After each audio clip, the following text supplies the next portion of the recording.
வணக்கம் மாணவர்களே. இன்னைக்கு நம்ம பார்க்க போறது ஃபைலம் டீனோஃபோரா. டீனோஃபோரான்றது முக்கியமான ஃபைலம், சில குழப்பங்கள் இருக்கக்கூடியது. ஒரு காலத்துல டீனோஃபோரால இன்னைக்கு என்னென்ன அனிமல்லாம் இருக்கோ அது எல்லாமே சீலன்ட்ரேட்டாக்கு உள்ள இருந்தது. காலப்போக்கில் சீலன்ட்ரேட்டாவை ரெண்டு பிரிவா பிரிக்கிறாங்க. ஒன்னு சீலன்ட்ரேட்டா, ரெண்டாவது டீனோஃபோரா. அதாவது சீலன்ட்ரேட்டா இதுன்னு வச்சுக்கிட்டீங்கன்னா ஒரு காலத்துல டீனோஃபோரான்றது உள்ளேயே இருந்தது, சரியா? ஸோ இந்த டீனோஃபோராவை இன்னைக்கு நம்ம என்ன பண்ணிட்டோம் அப்படின்னா தனித்தனியாக பிரிச்சுட்டோம். எதுல இருந்து? சீலன்ட்ரேட்டால இருந்து. இன்னைக்கு சீலன்ட்ரேட்டா தனியா இருக்கு, டீனோஃபோரா தனியா இருக்கு.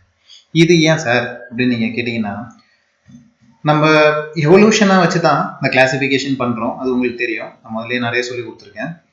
இந்த எவல்யூஷன் அடிப்படையில் பார்க்கும்போது டீனோஃபோராவுக்கு சீலன்ட்ரேட்டாவோட சில அட்வான்ஸ்டு கேரக்டர் இருக்கு. உங்க புக்ல ஒரு கேரக்டர் கொடுத்துருக்காங்க, ஆனாலும் அது முக்கியமான கேரக்டர்.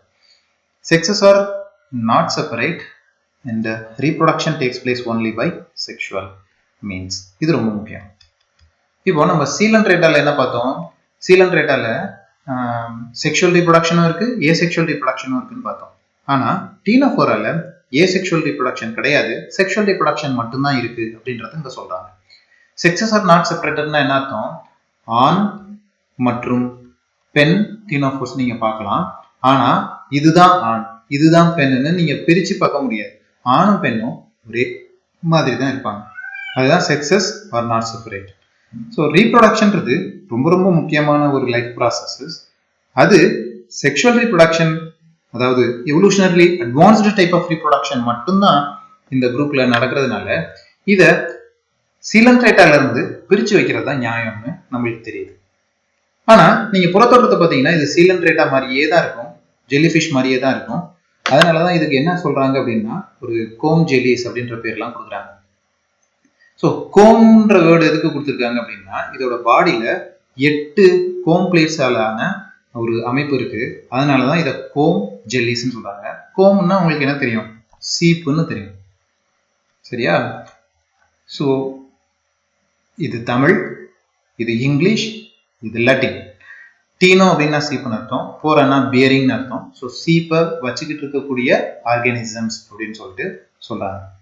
ஓகே, ஸோ இது ரொம்ப முக்கியமான ஒரு கேரக்டர். இதுக்கு அடுத்தது பார்த்தீங்க அப்படின்னா பயோலுமினசன்ஸ். பயோலுமினசன்ஸ்ன்றது டீனோஃபோராவோட மிக மிக முக்கியமான ஒரு கேரக்டர். இந்த கேரக்டர் நம்ம ஏன் சொல்றோம்? பயோலுமினசன்ஸ் அப்படின்றது நம்ம பின்னாடி இன்னைக்கு சயின்டிபிக் ஃபீல்டில் நிறைய எக்ஸ்பெரிமெண்ட்ஸ், பயாலஜிக்கல் கண்டுபிடிப்புகள் இதை வச்சு நடந்துகிட்டு இருக்கு. பயோலுமினசன்ஸ் ப்ராப்பர்ட்டியை வச்சு நம்ம பண்ணிட்டு இருக்கோம். இதெல்லாம் நீங்க பின்னாடி ரிசர்ச் பண்ணீங்கன்னா உங்களுக்கு தெரியும் பயாலஜில. இப்போ நான் உங்களை சொல்லி குழப்ப விரும்பல. அதனால இந்த பயோலுமினசன்ஸ் ப்ராப்பர்ட்டியை ரொம்ப பெருசா பேசுவாங்க. ஸோ நீங்க கொஸ்டின்ஸ்ல அடிக்கடி எதிர்பார்க்கலாம். Digestion is both extracellular and intra செல்லுலர்னு கொடுத்துருக்காங்க. இதுல நீங்க இன்னொரு முக்கியமா தெரிஞ்சுக்கணும், டைஜஷன்றது எக்ஸ்ட்ரா செல்லுலர் டைஜஷன் தான் evolutionarily advanced type. Intracellular digestion evolutionarily primitive type. அதாவது ஒரு அமீபாவை எடுத்துக்கிட்டீங்கன்னா இந்த அமீபா என்ன பண்ணுவோம்? பக்கத்துல இருக்கக்கூடிய பாக்டீரியாவை உள்ள சாப்பிட்டுரும். அமீபான்றதே ஒரு செல்லு தான், அந்த செல்லுக்குள்ளதான் டைஜஷன் நடக்கும். அதனால இதை நம்ம என்ன சொல்றோம்? இன்ட்ரா செல்லுலர் டைஜஷன் அப்படின்னு சொல்றோம். இப்போ மனிதன் எடுத்துக்கிட்டோம்னா மனிதன் என்ன பண்றான்? சாப்பிட்றான். சாப்பிட்டோன்னு இரைப்பையில ஃபுட்டு விழுது, அதுக்கப்புறம் குடல் ஆரம்பிக்குது.